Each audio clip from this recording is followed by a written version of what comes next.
Well, welcome to my final lecture on the Lifespan textbook on chapter 15, Gains and Losses in Late Adulthood. Learning objectives: describe typical physical, cognitive, and socio-emotional changes and challenges in late life and identify coping strategies that promote healthy adaptation, as well as explain the process of death and issues associated with dying, including the dynamics of the grief process and grief coping mechanisms, and develop supportive, personalized interventions for coping with bereavement. So physical, cognitive, and socio-emotional change in late life, gains and losses continue into old age, into the 60s and 70s, as well as old age, the 80s and 90s.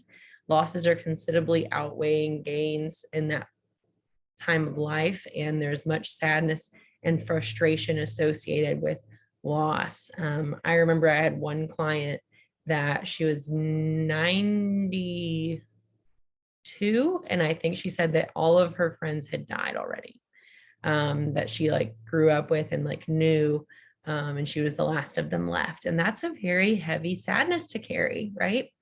And it's also kind of scary because it's like, oh my gosh, am I next, right? So there's a need to identify the means to manage their life, grow, maintain themselves, and regulate losses. And successful development is possible for most individuals in this stage of life. So it's not like you're just destined to be sad and frustrated. It can be a positive time in one's life. Challenge and loss in late adulthood. So physical changes, there's gradual decline in most physiological systems beginning as early as age 30. I'm 30, so I can attest to that, right? I snap, crackle, and pop in places I didn't when I was younger. The immune system grows progressively less effective, which means you can get sick more easily. Sensory deficits increase and become debilitating. So maybe you can't hear, see, taste, smell, or feel anything touch-wise. Arthritis plagues half of women and 40% of men. It's important to be proactive in seeking help with health problems. Really important thing to know about the elderly is that UTIs can cause delusions of thinking. Oh my gosh, I can't spell. Delusion. So UTIs can cause delusion in elderly adults. So if they get a UTI, they might start thinking it's 1932. I had that happen when I was working at a psychiatric hospital. So you want to be, that's one of the things you really want to check with elderly folks. If they're acting off, you're not really sure what's going on, screen their urine, send them to the doctor, tell them to go get checked. I have a client, I can remember in particular that had a UTI and 78, and he thought it was 1984 when it was 2019. And the whole group was just like, whoa, right? Because we're in a group hospital setting. But UTIs, they can cause delusion in elderly adults. So you want to check for that or encourage them to get checked for that. Regulate stress. This is significant in telomere shortening. Telomeres are the protective ends of our chromosomes, and they are shortened by physiological and psychological stress as well as age. So that's to say that our genetics, if our stress isn't managed, our chromosomes can be weakened and lessen our functioning. So it is reversed with effective stress management strategies like mindfulness meditation, right? So there's stuff that can help. Here's a cool graphic that I found on stress management from ResearchGate. Rafiq posted it. And so if you look at this, there's all these different components of stress management. So efficient planning, workload monitoring, prioritization of projects and tasks, effective communication, personal de-stressors, work relief, rationality, flexibility, and rejoicing and encouraging. So celebrating the good stuff and being encouraged or encouraging oneself. All these different things are part of stress management. And so this literally, I just found this when I was making this presentation. I'm probably going to print it or save it or something. You could pull this out in a session and say, okay, you're talking a lot about stress. So let's examine these 9 different areas. And I want us to talk about each one and let's look at how you're doing. How are you doing with efficient planning? How are you doing with effective communication? How are you doing with rationality, right? Do you have unrealistic expectations of yourself or others that's making you stressed, right? So really cool tool that you can use, and you can just Google 9 rules for stress management and look at images. This should pop up. That's where I found it. Here's another image from a different angle. These are stress management techniques that somebody could use. So therapy, spa, exercise, hobbies, meditation, yoga, nature, time management, music, right? Which arguably these two could be lined up next to each other or added together to create, I don't know how many this, 3, 6, 9, 3, 6, 9, 18 different things that you can do to manage stress. This is more like technique based versus this is more areas to consider, if you will. Okay, so those are some ideas. And this could even be an art project where we do stress management, and then you have your client create a bunch of bubbles, and they can use all kinds of different colors to identify things that can reduce their stress. Right? You make an art therapy exercise. Crayons, markers, glitter, pencils, colored pencils, or even if you're doing this virtually, you can have them open up a white piece of paper or even just do it on paper at their home and have them create this. Brain and cognitive change, frontal lobes are the most vulnerable, and they're attached first in or affected first in late life. So decrements on many neurological measures are related to cognition. There's a slower processing speed and reduced inhibitory functions, and it's challenging to form new representations. Dementia is a cognitive emotional skill issue. It diminishes those things progressively. With aging, there's an increase in conditions that cause dementia like strokes and hypertension. Alzheimer's disease is the most common type of dementia. I had a grandparent that had dementia. He died from complications of pneumonia. I was 6 years old. And there's absent-mindedness and general confusion. Finally, there's extreme disorientation and physical deterioration. He often didn't know where he was, what was going on. He'd wander, these different kinds of things. But he passed before hospice care or any kind of home care was able to be implemented. There's brain changes when a person has Alzheimer's. There's formation of plaques and tangles in the brain. Cognitive aging, so there are no known treatments for diagnosed Alzheimer's disease. Interestingly, I did come across, they are, oh my goodness, what are they called? The TRS drops. I don't know if anybody has heard of them, but they are, I'll just put a little image in here. There's not any research that I know of it. It's just something that I came across that it's shown to be a detoxing agent in the brain. So advanced TRS, it's a toxin and contaminant removal system. So it goes through the brain or through the body, and it absorbs metals that are in the body. And it's been shown that metal buildup in the mind, I think it's in the brain, I think it's aluminum, can contribute to early cognitive decline. And so by doing these little sprays under the tongue, it's a way to get it out of there.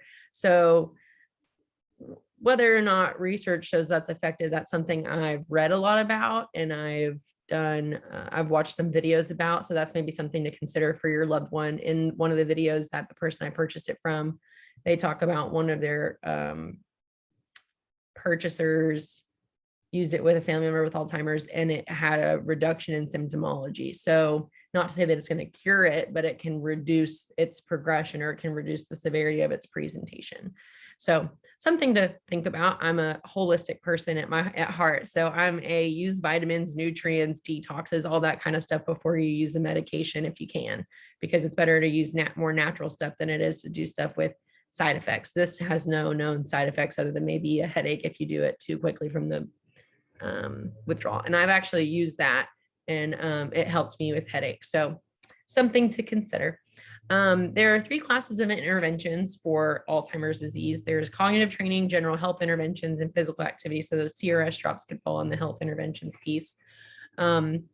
There is also substantial loss in intellectual functions approaching the end of life. There's a precipitous terminal drop and a gradual terminal decline. So when it says terminal, it's kind of like airplane. So there's a drop and then there's a decline. There's autobiographical memory that is affected, where there's the remembered self. There's representations of who we have been in the past. The features of self memories is that they have to do more with recency, so they're more readily retrieved more recently, things that have happened rather than things a long time ago. Or there can even be a reminiscence bump where they're kind of stuck in memories from ages 18 to 22, which is the source of most flashbulb memories. Stereotypes and age discrimination. So age stereotypes are beliefs and characteristics of older people. 7 old age schemas are common to Western culture. Negative ones are that they're severely impaired, despondent, ill-tempered, and recluse. Positive are that they're a golden ager, perfect grandparent, and patriotic or conservative. The effects of stereotypes and discrimination, there are reductions in cognitive performance, will to live, cardiovascular functioning, and there's a low quality of social interactions and well-being. Interventions are to increase positive age stereotypes, improve self-perceptions of aging and physical functioning among older adults. I was just at the Texas Counseling Association's conference last week in Galveston, and today is November the 8th, 2021. So I met somebody that was a hospice care worker for 17 years. I said, bless you for the work you do. That is hard. He's a social worker. And, you know, you're just around death and dying constantly. And I was talking to him about how I have a coworker whose favorite population to work with is the geriatric population, because she recognizes a lot of elderly folks lose their will to live because they just feel like they're old and they're worthless now. And so she loves going into those elderly care settings and helping them to discover why they want to be alive again. And she said it's really, really rewarding. So that might be something that's good for you. I don't know that I could be around people that are passing away around me, my clients. That sounds really hard. But I can definitely see the positive benefits of working in there. Hey, each their own. Some people can't imagine working with addiction, and here I am. That's my specialty, right? So we figure out our specialty over time. Shrinking social convoy. So there's a cumulative loss of friends, family, and partners, kind of like what I was mentioning earlier about how when they're older, maybe all of their friends have passed away, and that's a really hard reality to sit with, right? So there's shrinking social network and the pain of bereavement. Sources of loss, in addition to illness and death, could be lack of daily contact with colleagues at work, constraints of limited finances, health problems, geographical distance to children. All my kids are in Washington, right? And maybe you live in Texas. That can be really hard, right? The only people that you feel connected to are far away. Leaving behind neighbors to move to a smaller home, adult community, or assisted living. That can be hard because maybe those are connections you've had for a long time. Fewer social opportunities, segregation from society, and fewer opportunities for service to others, which is where my colleague comes in that wants to come and do the games. Like I literally had, I think this is fantastic. I had a colleague, I can't remember who told it to me, but they worked at, I think it was a nursing home, and they arranged wheelchair races down the hallway to elicit positive emotions for these elderly folks. And they'd have races and all these activities. And I think that's just awesome. Like it's funny to think about, but it's amazing to think that these people in their 80s and 90s are having fun doing a wheelchair race, you know, adapting activities so that they can still have fun in life, even though they're older, right? So idea for anybody that wants to work with geriatric population. Stages of grief. So you probably are familiar with the Kubler-Ross stages of grief, the 5-stage model. I really like this image better because I think it shows a better conceptualization of the multifaceted nature of grief. So you have your loss and hurt, and what this offers is that it starts with shock and then maybe moves into numbness, denial, emotional outbursts, anger, fear, searching, disorganization, panic, loneliness, depression, reentry troubles, new relationships, new strengths, new patterns, hope, affirmation, helping others, loss adjustment, right?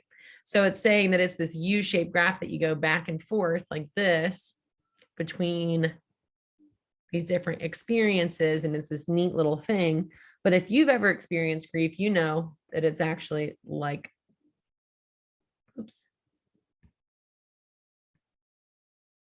this. It is messy. It is all over the place. It is not neat. And as a powerful demonstration, I'll often educate clients just like that. So people often say grief is this neat thing and it's like that. Actually, no. It's individualized and it's messy like this. Is this how you feel? They're like, oh my God, yes. That's exactly how I feel. I feel all over the place every 5 minutes. That's normal. That's okay. It's because a connection to someone, something you loved, was severed. And so for your emotions to be all over the place, you're trying to make sense of it because you had a lot of emotions toward this person. Maybe there was life you still hadn't got to live with that person, or maybe that pet, or in that relationship. It's okay. And oftentimes normalization of feeling all over the place is one of the greatest tools that you can use when someone's grieving. It's just normalizing that it's okay to be all over the place, a vortex of emotion. So stages of grief, here's another image I found on Pennsylvania State University's website. So the roadmap we often expect is this denial, anger, depression. Here we go. But the road you got, right? So kind of similar to the last image I showed you, that's squiggly and all over the place. Okay. Here's a cool image that I found. It was about traumatic grief. So traumatic grief is the death or loss of a loved one with distressing preoccupation. So with plain old grief on the right side of the Venn diagram there, you've got the death of a loved one where there's reminiscing, grief, dreams, yearning, wishing they were still there, belief, shock, numbness, irritability, and anger. Versus when we have a trauma, we have exposure to actual or threatened death. So intrusive images, distressing dreams, intense distress, physiological reactivity, avoidance of activities, inability to recall, detachment, loss of interest, restricted affect, irritability and anger, purposeless regarding the future, right? And so you may traumatically lose the one that you love, which can lead to avoidance, difficulty acknowledging the death, detachment, shock, emptiness, anger over the death, or purposelessness regarding the future, right? And so within these things, there's enormity, relationship, and justice. So justice, was it fair the age that they died? Was the cause fair? Was the timeliness fair? Looking at the relationship, were you close? Was there conflict? Was there unresolved conflict that you had with this person? Was there ambivalence? Did you not care? Enormity. How big of a loss was it? Was there other loss that took place? Was it gruesome? How close were you to this loss? Were you in the car with the person that passed? Right, this is a heavy topic, but it's something that we have to be familiar with and educated about in order to help our clients effectively. So I'm sorry if this is triggering for anyone that's watching, but it's important that we look at these things, and maybe even for your own healing, you're realizing, oh my gosh, I have traumatic grief. Maybe that's why it's been so hard for me to get past this. Maybe there's unresolved relationship stuff, which at the end of this slideshow, there's going to be some different stuff that you can explore as means for working through grief with your clients or for your own self if you wanted to. So maintaining well-being in the face of loss, successful aging. So 3 processes are key to successful development at any age, especially in the later years. So for selection, we want to narrow our goals, expend effort in limited domains. For optimization, we want to find ways to enhance achievement of goals or find environments that are enhancing. For compensation, find new means to meet needs when loss prevents use of previous means. 2 types of strategies to control our destinies are primary and secondary. So primary attempts to affect the immediate environment beyond ourselves, so meeting autonomy, competence, and relatedness needs. Secondarily, attempts to modify our expectations with things we can't change. So this is used more than the primary control in older age. So maybe radical acceptance and dialectical behavior therapy, right? It is what it is, can't do anything about it. So let's accept it and let's find ways to move forward, right? Navigating the transition to retirement. So Nancy Schlossberg talks about multiple paths to retirement. So there's continuers that use work skills, involve spectators, have hand in previous work and adopt a new role. So maybe they're dipping their toes into 2 pools, 3 pools. Adventurers leave behind their old skills and develop new talents. So you might see people in old age go on major traveling adventures where they just travel, or they want to completely change what they're doing and do something brand new. Working with the current client on that. Easy gliders try to keep their time unscheduled, so they're just kind of spontaneously living their life. Searchers have not found a path that works for them yet. They're kind of aimlessly living. And then retreaters give up on finding satisfactory lifestyle and become depressed. They just kind of give up. They retreat, they feel defeated. And actually, stages of retirement are the honeymoon, disenchantment, reorientation, stability, and termination stages. So looking at retirement, oh my gosh, this is the most wonderful retirement I've ever had. Oh, it's not really what I thought it would be. Okay, I got to get myself together. Okay, stabilize, and then, okay, I'm good. I'm retired. And then maybe it might cycle back to honeymoon depending on if things change. It just depends. Wisdom, aging, and culture. Wisdom is superior knowledge, judgment, and emotion regulation. The quality of an individual is not, it's a quality of an individual, not necessarily a quality of age. Cross-cultural similarities and differences in views you can see in table 15.3 in your text. It is evident among individuals who demonstrate post-traumatic growth or positive psychological change following adversity. So wisdom can come from post-traumatic growth or adversity. Criteria for a wise person is that they have deep factual knowledge about life, human nature, relationships, well-developed procedural knowledge to deal with life and conflicts, ability to consider life's challenges from multiple perspectives. In decision-making, they balance their own and others' interests, and with understanding, they know there's no true certainty for life's ill-defined problems.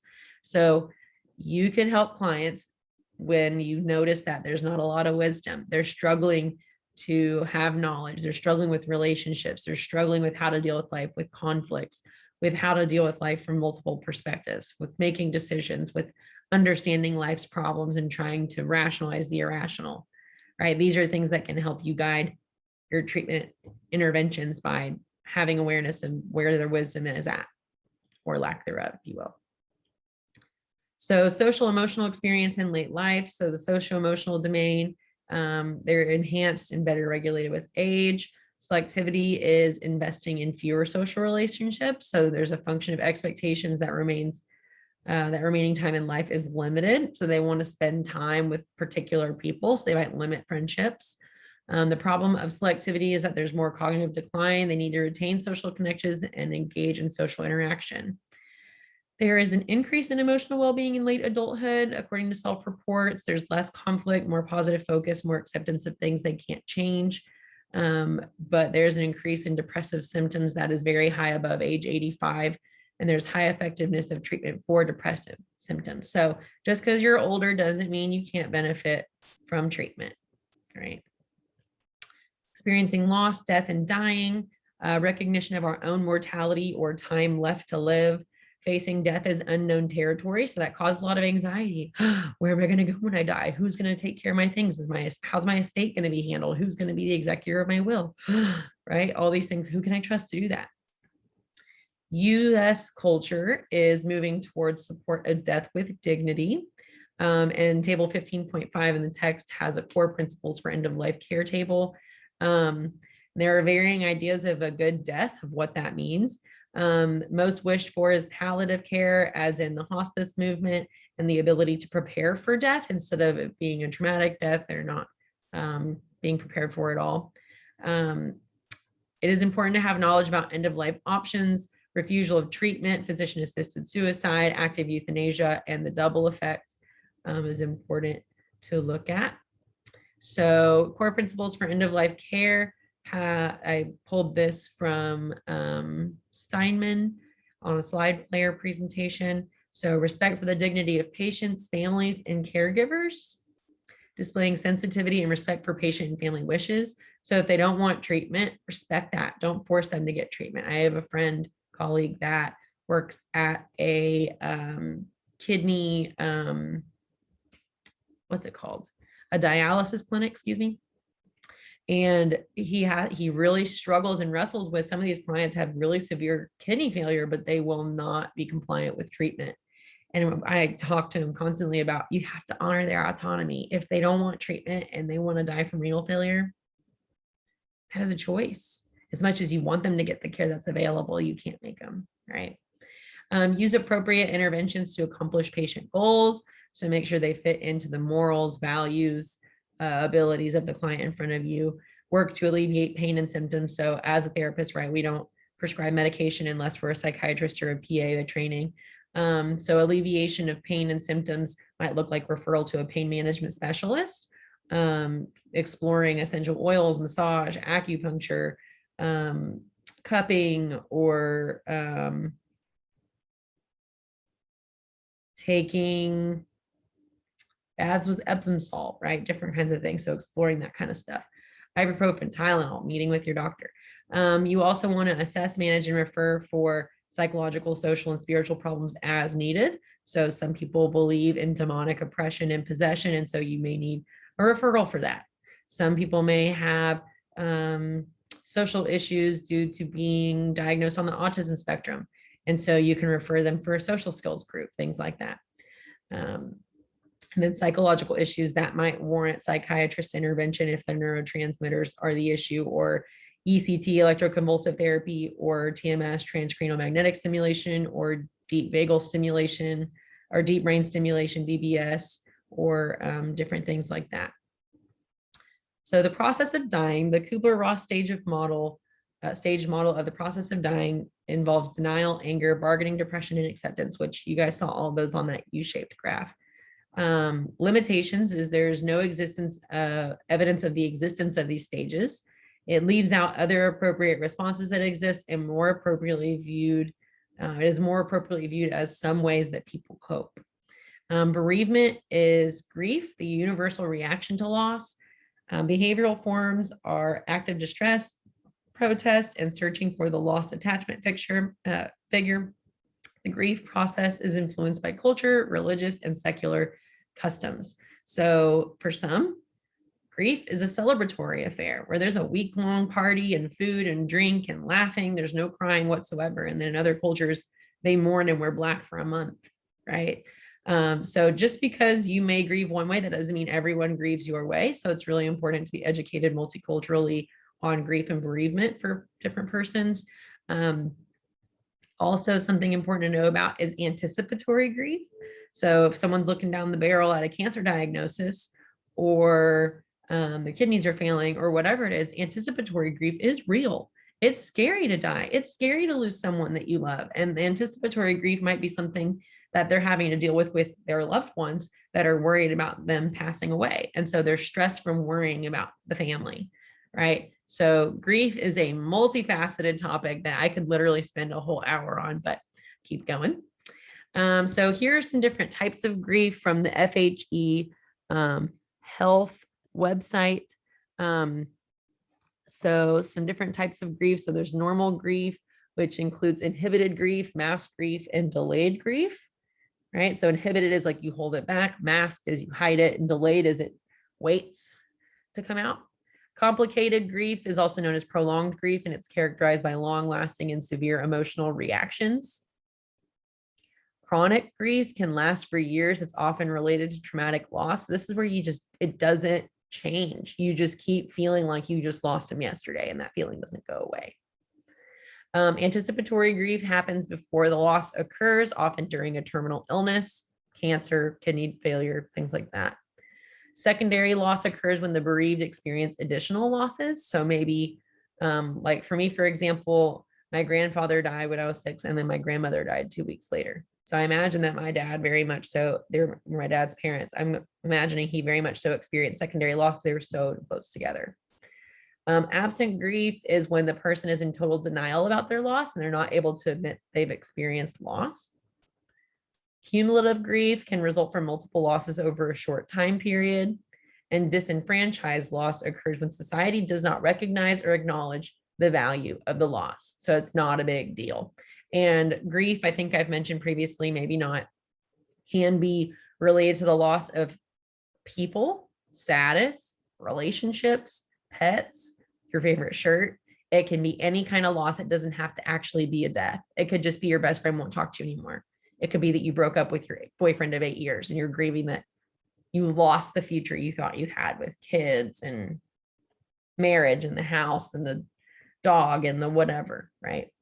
So there are multiple types of grief. It is very complicated, and knowing about these different kinds can really help you with your interventions as a counselor, because if you know they've been grieving for 30 years straight, that can help you figure out your intervention, whether that means to be a brain intervention, medication, EMDR, whatever. Which EMDR is eye movement desensitization and reprocessing. That's Great training, really popular right now. A lot of people are doing it. So classic approaches to bereavement. So grief work shaped by Freud's theorizing is that we withdraw emotional attachments or energy and we detach or decathect from the lost object, form new attachments, and then recover. Bowlby's description of the grieving process is 4 phases. So there's shock and disbelief, protest and obsessive yearning, despair, great sadness, social withdrawal, and then reorganization and adjustment. Assumptions about grief work are unsupported by research, need to confront and work through the feelings of loss. Process evolves in sequence stages and is a determined period of time. So that being said, when you're confronting and working through feelings of loss, you always want to make sure you close the can of worms, you close the Pandora's box that you opened by making this person talk about their grief. You don't want somebody leaving your session snotty, crying, really upset. It could lead to heightened suicidality, self-harm, depression, anxiety. It's just not good. We don't want to rip scabs off and then not put the Band-Aid back on before they leave the session, right? So yes, you want to confront these things. You don't want to leave them unaddressed. There may be a little bit of pushing that I'm not ready to talk about it. I don't want to talk about it. Well, I encourage you, tell me why you don't want to talk about it. And more often than not, you might see them actually talk about it in a roundabout way. And then you can tell them how proud you are. You actually talked about it. As much as you said you didn't want to, you got through that. Look at you go. Oh, you're right, I did. And so it might open the door for more discussion of it in the future. The process evolves in sequence stages and it's a determined period of time. It's different for everybody. Grief is not the same for me, for you, for your next door neighbor, for anybody. It's different for each person. So it's important to understand mechanisms of grieving and individual differences in grief reactions. An integrated perspective on grief. There's a dual process model by Strobe and Schutt. Their approach tendencies for coping are loss focus and may lead to rumination, great distress. Restoration focus is a strategy to help practical tasks and serve as a distraction. There's also dynamic oscillation of these parallel coping strategies involving healthy regulatory mechanism back and forth between emotion focus and problem focus, which would be loss orientation and restoration of orientation activities. So in true form, I provided a graphic. So the everyday life experience, so the loss-oriented side of things has grief work, intrusion of grief, breaking bonds, ties and relocation, denial, avoidance, or restoration changes. And then the orientation side of things involves attending to life changes, doing new things, distraction from grief, denial, avoidance of grief, new roles, identities, and relationships. You kind of oscillate and bounce back and forth between these things, which does that not remind you of the U-shaped thing with the squiggles and scrapes all over the place, right? So that's that dual process. And applications, helpers, that's us, that's me, that's future you. You want to be flexible in promoting healthy adaptation.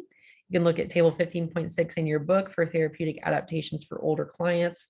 Healthy aging and prevention involves healthy diet and exercise, physical and cognitive advantages to that do exist. Social relationships involving emotional support, and you want to have a sense of being productive with can-do attitude. So helping them find purpose. You're not dead because you're older. There's still life that can be lived. There's still stuff you can do. You can still do wheelchair races, right? Guidelines for working with bereaved individuals. You want to provide support, allow expression of feelings, scaffold skill development for daily living, nurture grieving, and identify other sources of support. Lastly, integrity, the life cycle completed. The challenge of facing old age and death involves acceptance. It is a product of strengths accumulated earlier in life, hope, self-control, direction, love, devotion, affiliation, care. These are good things to face and develop in old age and death. Consummate generativity by Erickson is the integrity enough. There's enough integrity not to fear death. So that's to say, I'm happy enough with my life. It's okay if I go, right? Erickson's view of the lifespan as a circle involves the final stage, a gift of courage, caring for generations that follow. Psychosocial views of development. So the quality of life touched by social intersections from the beginning to the end. And helping professionals, we want to be uniquely prepared to foster resilience, cultivate compassion, and create conditions that support well-being, right?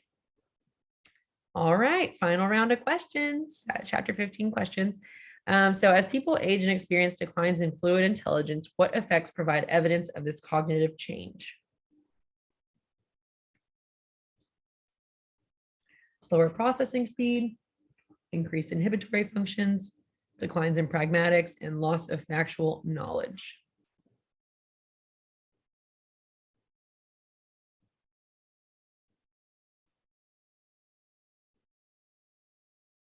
Slower processing speed. Aging adults take different approaches or pathways to retirement and use varying strategies. Based on work by Schlossberg, which of the following common strategies is most likely to result in depression following retirement? Continuers, easy gliders, searchers, or retreaters?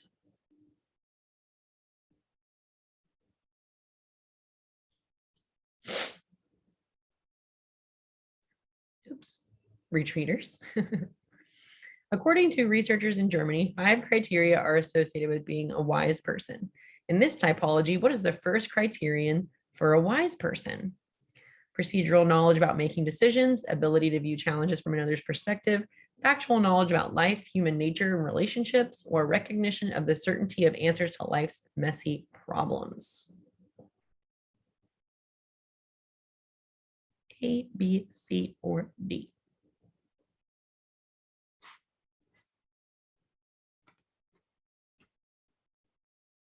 Factual knowledge about life, human nature, and relationships. The core principles for end-of-life care include steps towards compassionate care of the dying. These principles, adopted by many specialists of medicine, include each of the following steps except managing psychological, social, and spiritual religious problems, providing treatment even when the patient refuses treatment, sensitivity and respect for the wishes of the patient, or providing access to palliative care and hospice care. A, B, C, or D? B, remember autonomy, honor that they don't want to get treatment if that's what they don't want. Mary, age 82, keeps insisting that someone has been sneaking into her apartment and turning on her stove when she isn't looking. Her family has noticed that Mary has been more and more forgetful lately and now has begun rambling in her speech and using many word substitutions like horse for dog. Mary is likely suffering from osteoarthritis, negative stereotyping, diabetes, or Alzheimer's disease.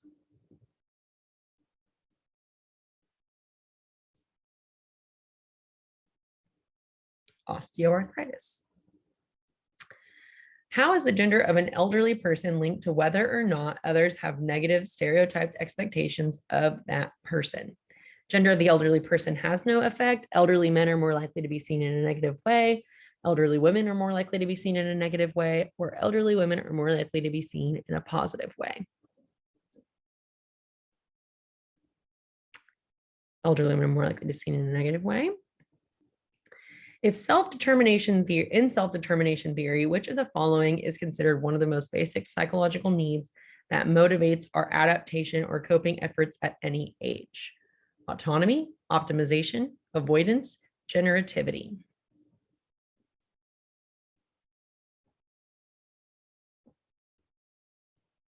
Autonomy.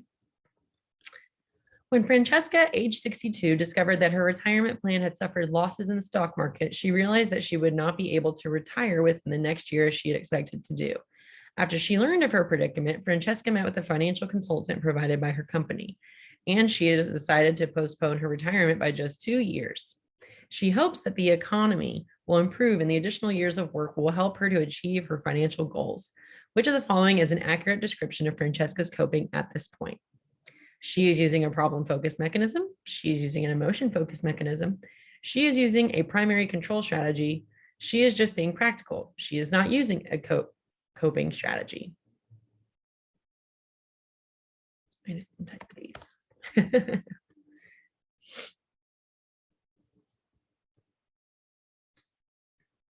She's using a problem-focused mechanism.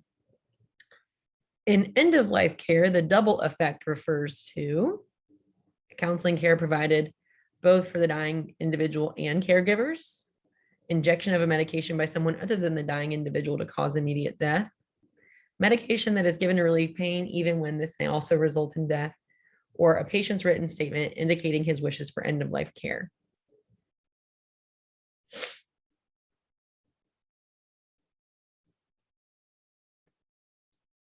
Medication that's given to relieve pain, even when this may also result in death. Last question. In Erickson's concept of the final stage of life, achievement of integrity can be construed as a gift of courage and caring for the generations that follow, because death comes to be seen as a natural stage of life, not something to be feared. Integrity includes providing for the financial security of the next generation. Integrity means making certain that no financial or other burdens are passed on to the next generation, or integrity means expressing religious commitment at the end of life.